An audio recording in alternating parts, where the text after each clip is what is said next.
Hi and welcome back. In this tutorial we're going to follow on with making our kit from the sliced beatbox sample, and we're going to have a look at an open hi-hat. Now this open hi-hat is not going to be anything like as versatile as the closed hi-hat was. We were kind of lucky with the closed hi-hat, and also closed hi-hats are a much shorter sample, so it's not as essential to get the right source sound to begin with. So you could do a lot with that. Whereas the open hi-hat is a much longer sound, and with some of the more popular drum machines like the Roland TR-909, they actually used samples of real drum sounds, open hi-hats and cymbals.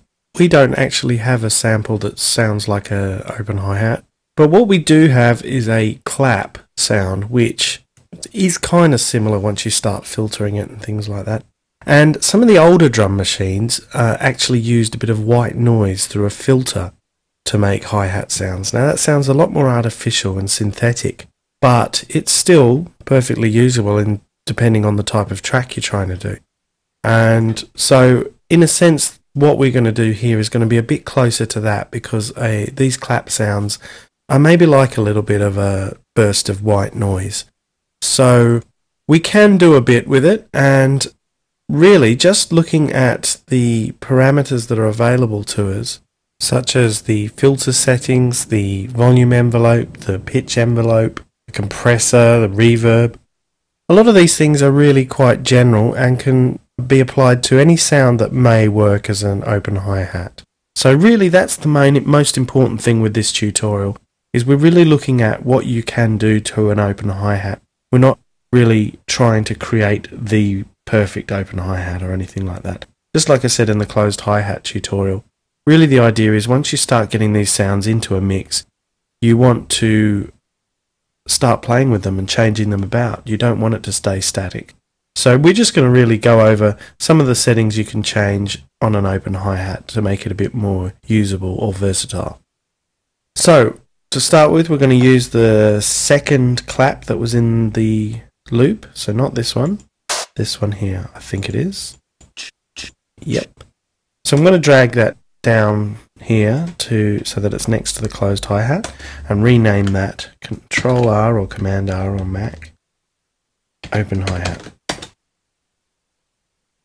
Now I might turn it up a little bit, and you can see even just by looking at the region here that it's cut off before it tails out.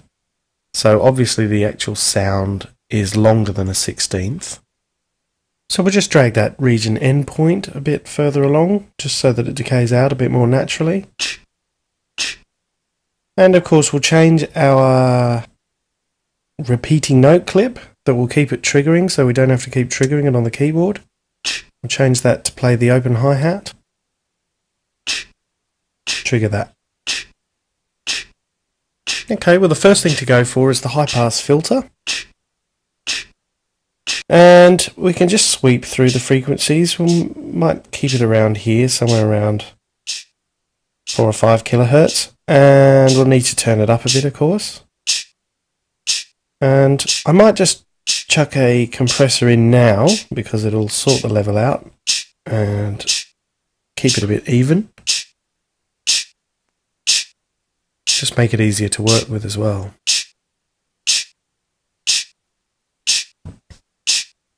Now in some tracks you could probably use that as a hi-hat.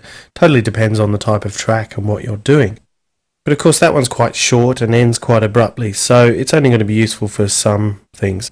So by using the loop settings, enable the loop here, and we're going to give the slice a bit more length by looping the later part of the sample, where the tail is, where the natural decay is, because that'll be a bit softer. So we want the fade all the way up because that'll make it smoother, and we're going to turn the sustain down here on the volume envelope, just like we have in the last couple of tutorials. But this time we're going to turn the release up a bit. And you can hear what that does is it allows it to kind of ring out a little bit. And if you were to hit a real open hi-hat with it all the way open, then it would ring out like that. But of course we're not trying to create a real open hi-hat here, but a lot of the hi-hats you'll use on a drum machine or in any drum program, it will have that kind of release on the envelope. So that's a useful parameter to look at when dealing with open hi-hats. So you can play around with the loop settings.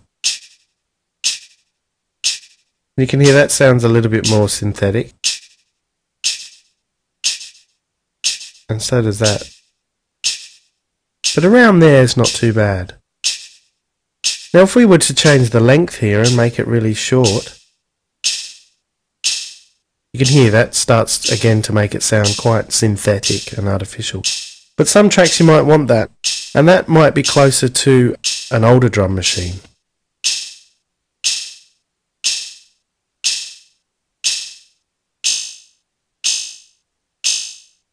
Again, maybe even... If you want that kind of really kind of electro-y, techno-y sound, then that could be useful.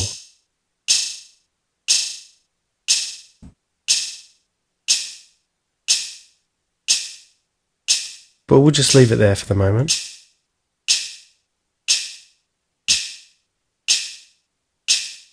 Now another setting that's worth changing is just like we did with the kick. We'll go for a bit of pitch envelope. And what we're going to do is we're only going to turn this up a little bit, maybe up to about 4 or something like that. And we're going to turn the sustain down just a little bit so it levels out a little bit lower. And we'll pull the decay back.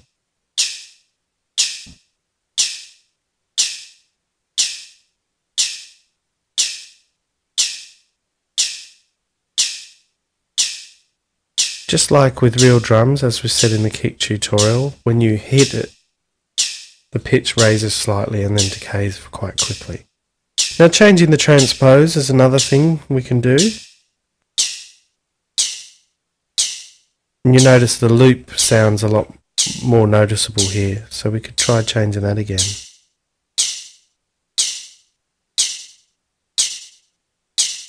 And again, really just sweep through it and see what you like.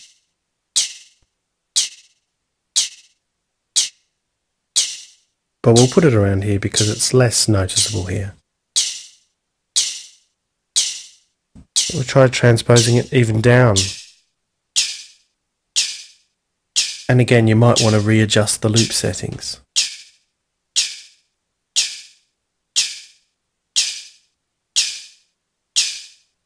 That's a bit better, I think.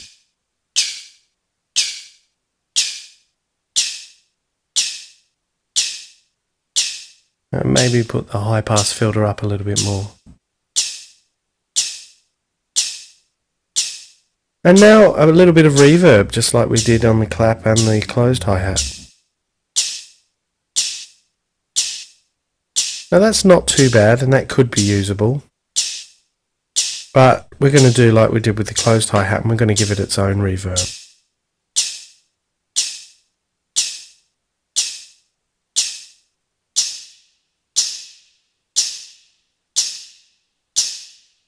Maybe pull down the size a little bit.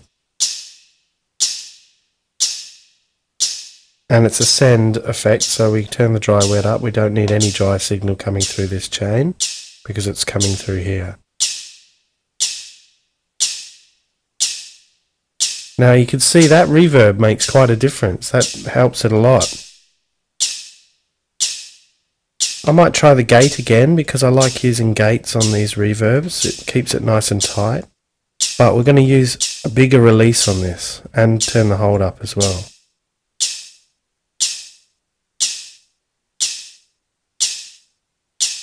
We might need to turn this send up for the gate to open and then just turn this volume down.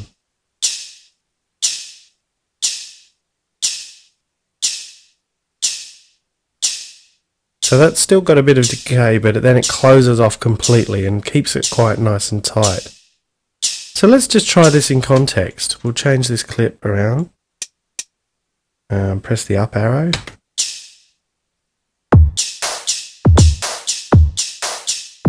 So that's not too bad. Turn it down a little bit. And maybe I'll duplicate that clip, Control D or Command D on Mac. And I'll just copy the note to create a hi-hat pattern on the closed hi-hat as well.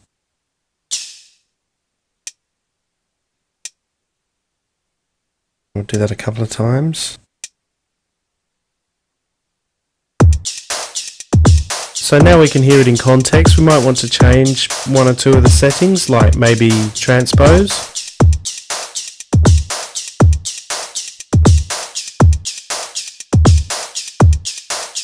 Try panning it a little bit.